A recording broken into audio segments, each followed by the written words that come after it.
どうしたって許せない夢も止まれない今も誰かのために強くなれるなら。 Hai, selamat datang di channel gua. Di video gue kali ini, gue bakalan bahas mengenai cerita dari novel seri Gensouki. Video ini adalah lanjutan dari video gue sebelumnya. Dan juga video ini bakalan jadi spoiler bagi kalian yang belum baca novel ataupun lihat animenya. Dan juga bagi kalian yang baru nemu channel ini, silahkan subscribe dulu untuk mendukung channel ini. Langsung saja kita mulai untuk ceritanya.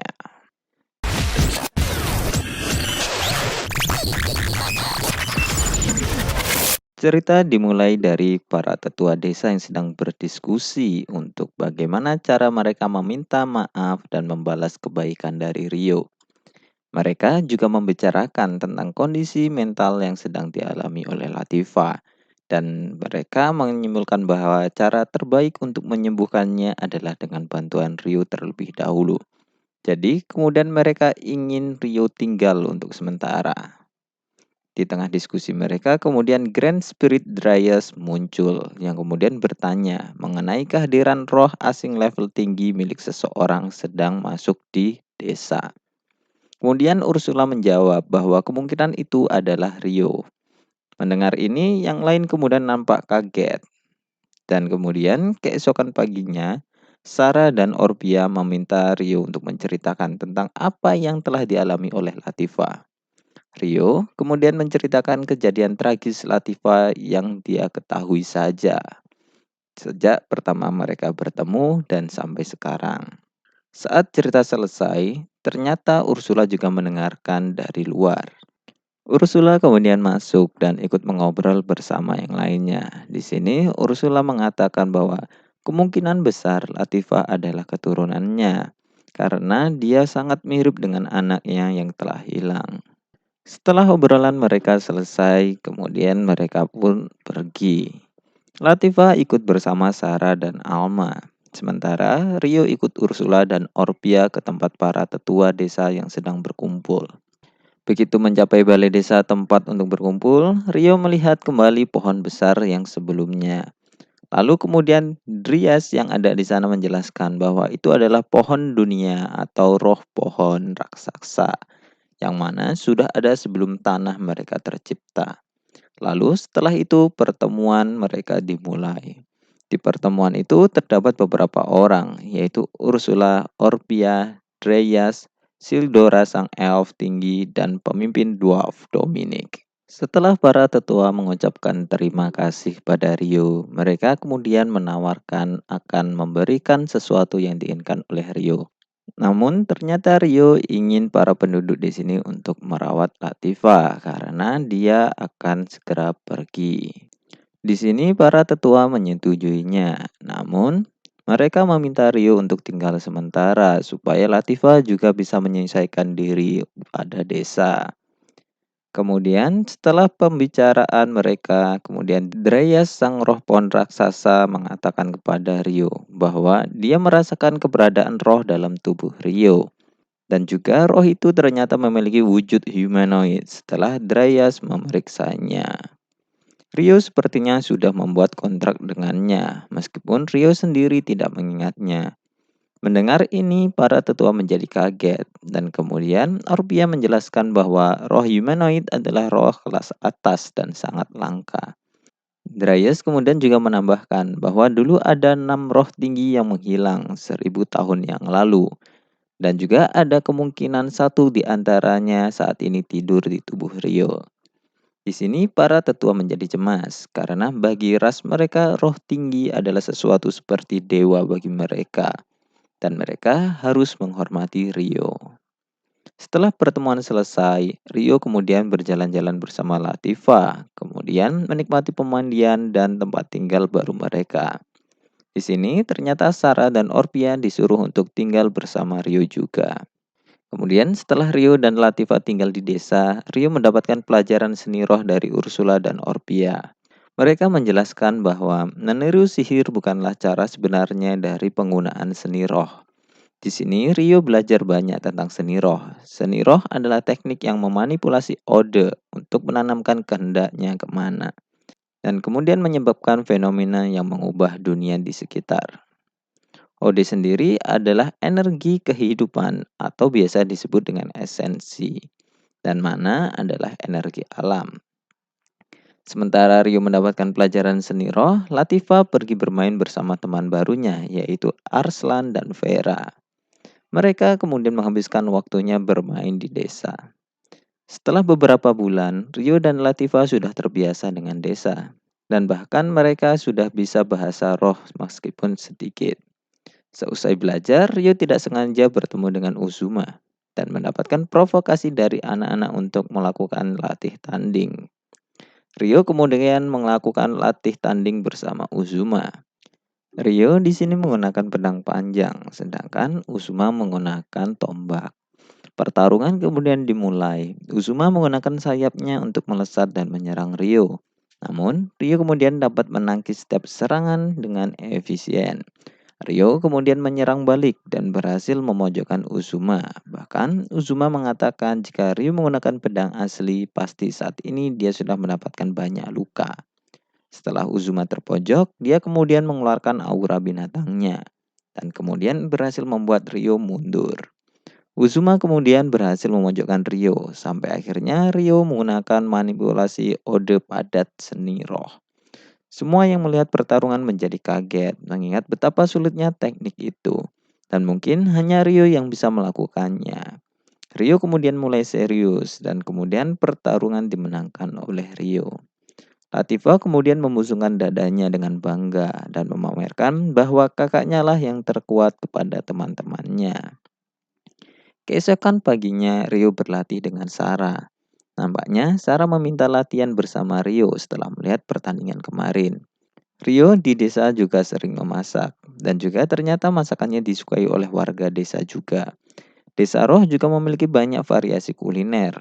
Ternyata dulu sebelum adanya intimidasi ke kaum demi-human, ras mereka tersebar di banyak wilayah. Namun karena sekarang terjadi diskriminasi besar, mereka akhirnya bermigrasi ke desa kecil. Dan waktu pun sekarang sudah berlalu hampir 6 bulan.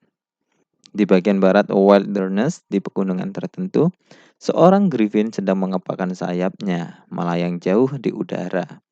Griffin juga disebut sebagai singa di surga, terkenal karena menjadi penguasa langit kedua setelah keluarga naga.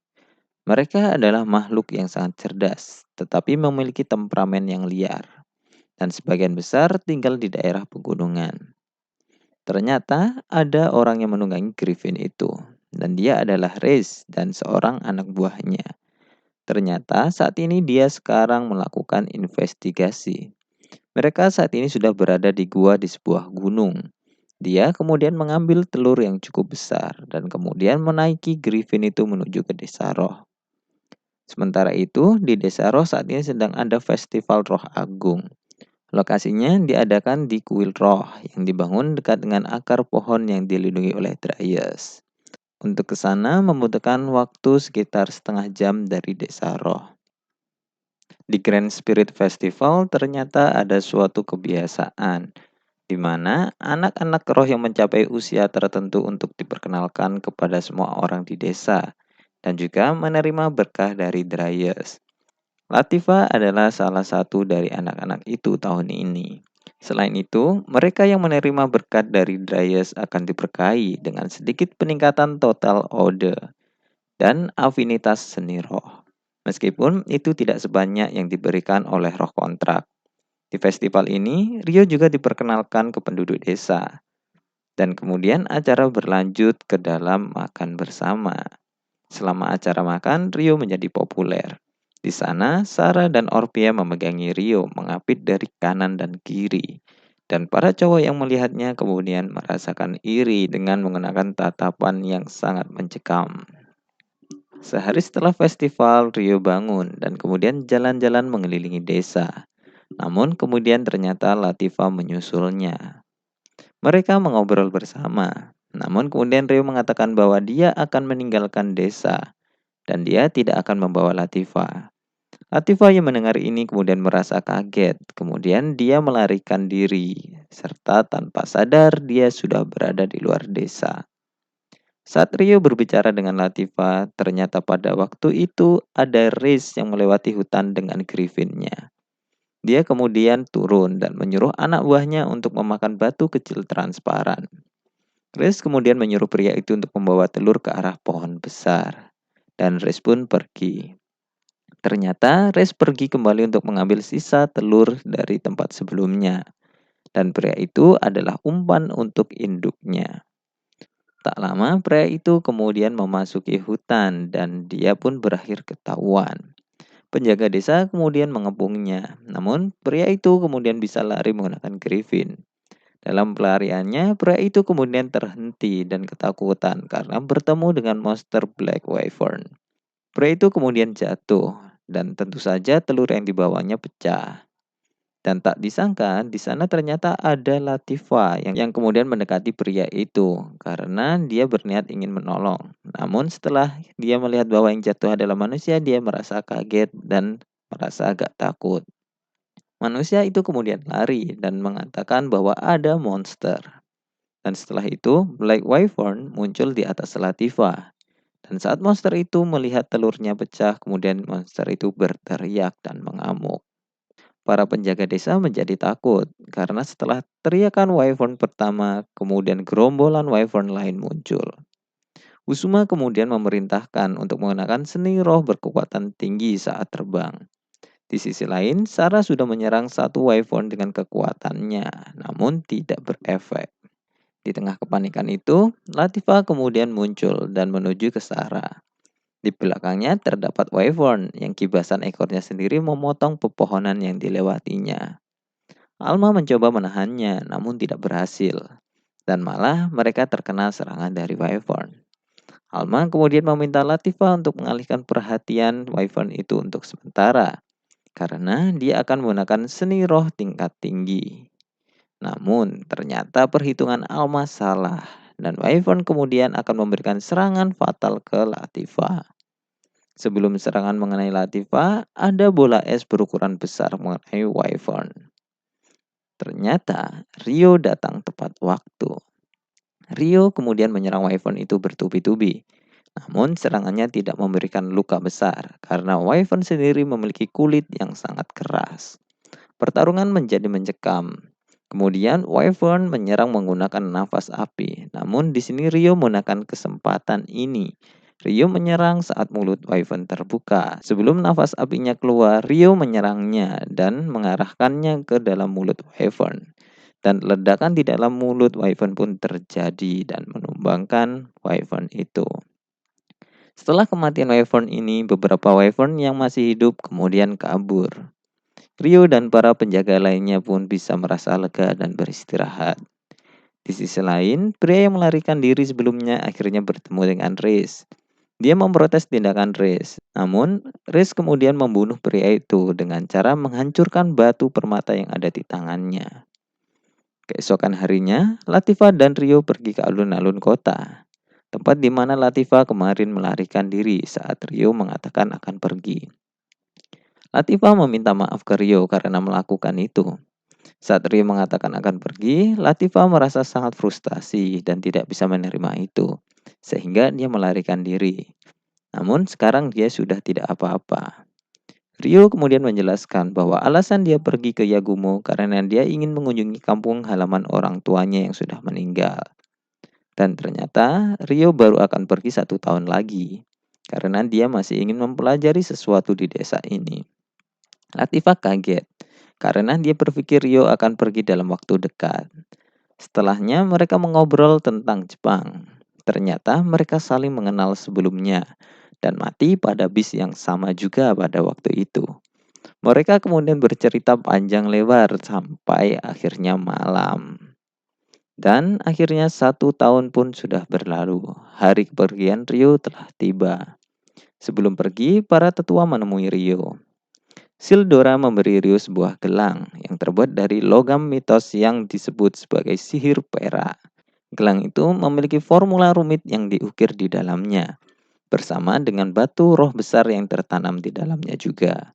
Tidak hanya itu, ternyata para dwarf sudah membuatkan satu set senjata untuk Rio dari bahan wyvern yang sudah dikalahkan oleh Rio. Para elf juga memberikan hadiah berupa obat-obatan, serta para demi-human dan werewolves memberikan persediaan makanan. Rio akhirnya meninggalkan desa. Ada banyak orang yang ingin mengantarkannya. Latifa kemudian memeluk Rio karena dia tidak akan bertemu dengan Rio untuk sementara. Latifa juga menggoda Sarah untuk memeluk Rio, tapi dia malah malu. Namun, para gadis lain malah langsung bergegas memeluk Rio, dan kemudian mereka semua memberikan ucapan perpisahan ke Rio. Dan kemudian Rio pun pergi. Di sisi lain, di wilayah Yagumo kerajaan Karasuki, ada seorang pria dan wanita berlutut di depan dua pilar batu kecil di atas bukit. Pakaian pria itu tidak mencolok, tapi dia mengenakan pakaian yang mirip dengan pakaian samurai yang halus, dengan pedang lurus bermata tunggal yang disarungkan di pinggangnya.